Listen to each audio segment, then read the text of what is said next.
Siirrytään takaisin takarinteille. Mennään nyt tästä eestä. Katsotaan mitä tänne on tehty alas ja tuolilla pääsee sitten toiselle puolelle. En Vuosseliä lähde siirtymään, nyt se on niin hidas ollut. Niin. Otan tämä kuru, josta tää oli päivitetty.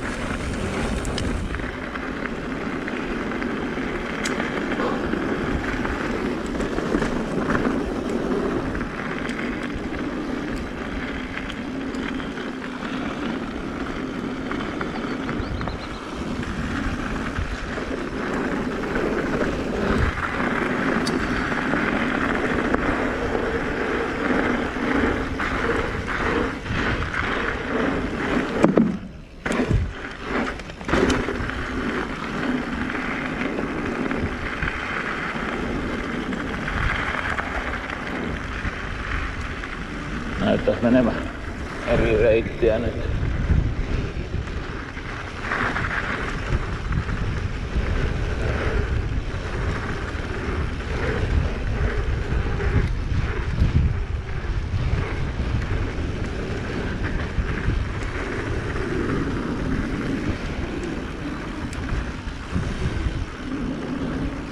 Tiukkaa.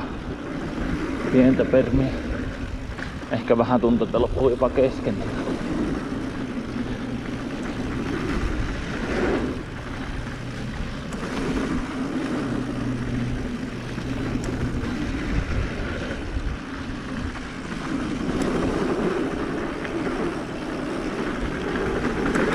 Ihan ok siirtymä, mutta ei missään nimessä semmonen mitä vittis paljon ajella.